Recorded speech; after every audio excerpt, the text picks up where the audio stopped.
Level 11, class trip to Italy here. You thought it would be fun. Fuck, it's not. You're constantly trudging through some shitty, identical-looking plazas. The tour guide is a fat Karen who looks like she's had 3 IV drips, probably got her knowledge of the Roman Empire from her kids' history textbooks. The sun is relentlessly beating down, and you feel like you're about to murder a pigeon for its bread, just from hunger. You crave escaping into the first available church, where the temperature is less than 120 degrees Fahrenheit. The teacher finally calls a break. 15 minutes for a pee and food. We're meeting somewhere else, for fuck's sake, in the middle of this goddamn plaza. You sprint off with the speed of a drunk redneck returning from a tractor pull in Hicksville, searching for anything to eat. Stopping at yet another restaurant, you realize that some random internet guy was spot on when he said he'd have to work 100 years just to afford breakfast here. Sad Frog DRAPE. After traversing a zillion archaic alleyways, you finally stumble upon a kebab stand. It stinks abominably, and you wonder if you'd rather die of hunger or stomach rot. You choose the latter. In broken English, you order your meal of the gods.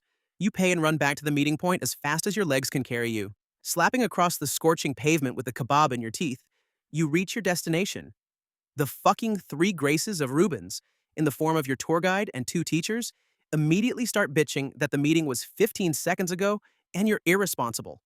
You don't even pay attention, because the warm meat is slowly descending into your stomach, and the urge to smash everything in your path slowly subsides. After a dozen minutes, you're completely calm.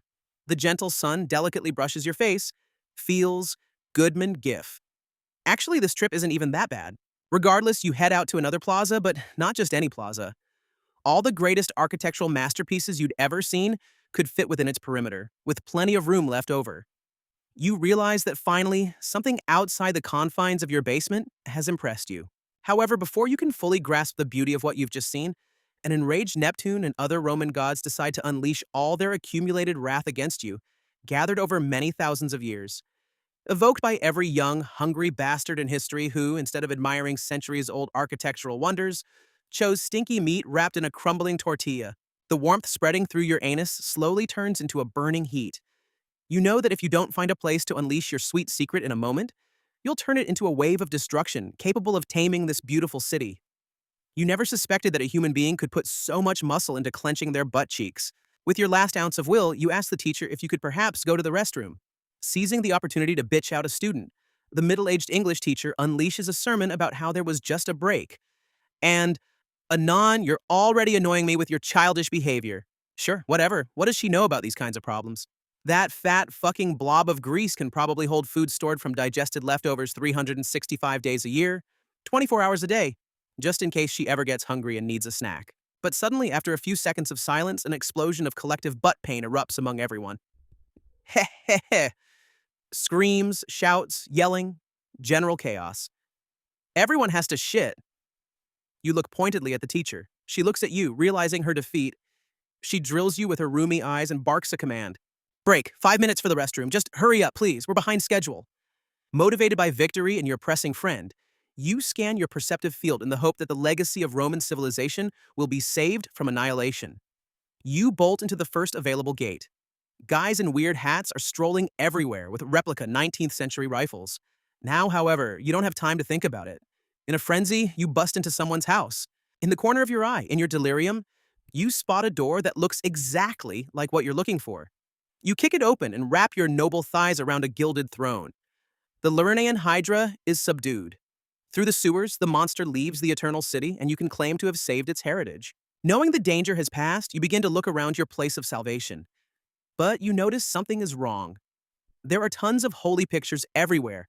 A rosary lies on the sink. Above the door hangs some coat of arms with the letter M. Actually, you only just notice that the toilet you just used is quite richly decorated. Dazed by victory, you don't even notice the doorknob slowly starting to turn. Before you can process how incredibly fucked you are, it's too late. Some strange guy dressed all in white with a roll of toilet paper in his hand walks into the bathroom. Under his breath, he hums a familiar hymn. He turns towards you. His slowly turning face begins to seem familiar. In that moment, you uncover the truth. Pope John Paul II.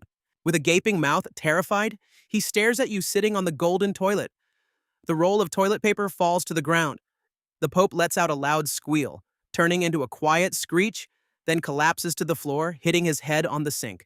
You sit with bulging eyes, staring at the broken head of Karol Wojtyła lying on the floor. The Swiss guard rushes into the bathroom and tackles you to the ground, ignoring the fact that you just took a dump. The trail of shit you leave behind as the guards drag you across the floor only adds to the tragedy of the whole situation. They drag you out onto St. Peter's Square. The clock shows 9:37 p.m. It is April 2nd, 2005. You thought it would be fun. Fuck, it wasn't.